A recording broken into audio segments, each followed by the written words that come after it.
Today's Book Nook! Nerdycorn by Andrew Root. Fern wasn't like the other unicorns. Instead of spectacular leaps over shimmering rainbows, she preferred building robots in her laboratory. Rather than splashing majestically in mountain waterfalls, she enjoyed coding software to program her computer. She liked chemistry more than glitter, reading rather than rainbows, and 3D printers instead of sparkles.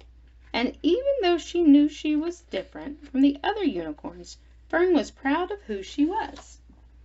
Because she was smart. Just look at her solve that quadratic equation.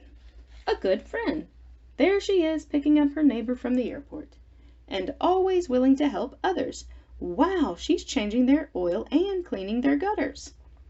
But even when Fern went out of her way to do nice things, some of the other unicorns would still tease her for being different.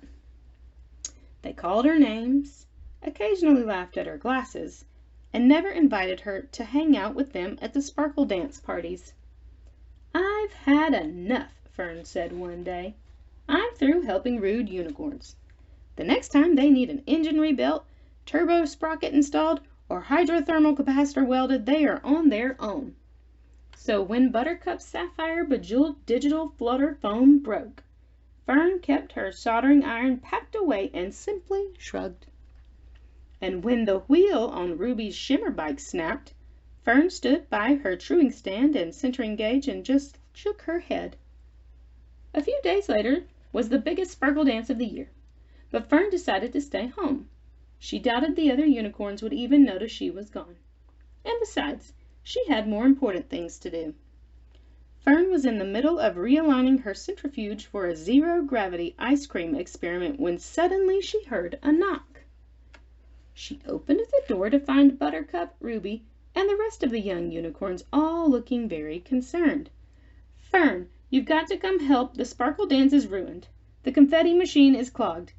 The rainbow synthesizer ran out of twinkle power.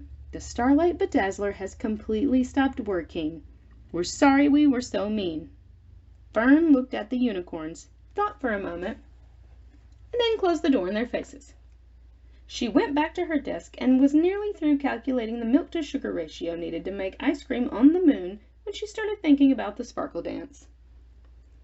Fern knew the others didn't deserve her help after the way they had treated her, but deep in her heart she felt that being smart, a good friend, and always willing to help others was far more important than holding on to a grudge.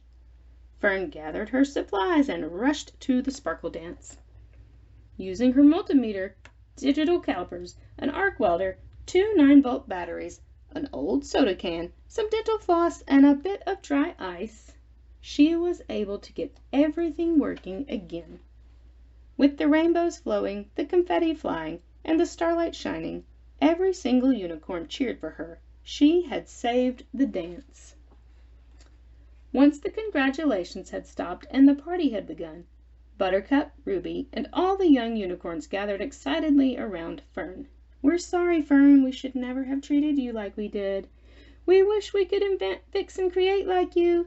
It was so cool how you recalibrated that bedazzler. How hard is it to program in binary code? What's the best type of flux to use when soldering?" And from that day forward, while all the unicorns still enjoyed noble gallops through fields of honeysuckle, stupendously sparktacular discos, and outrageously glittery games of horn polo, they also couldn't wait to put on their tool belts, pull out some graph paper, fire up the acetylene torch, and get to work on one of Fern's amazing projects. And they each tried their best to be smart, a good friend, and always willing to help others.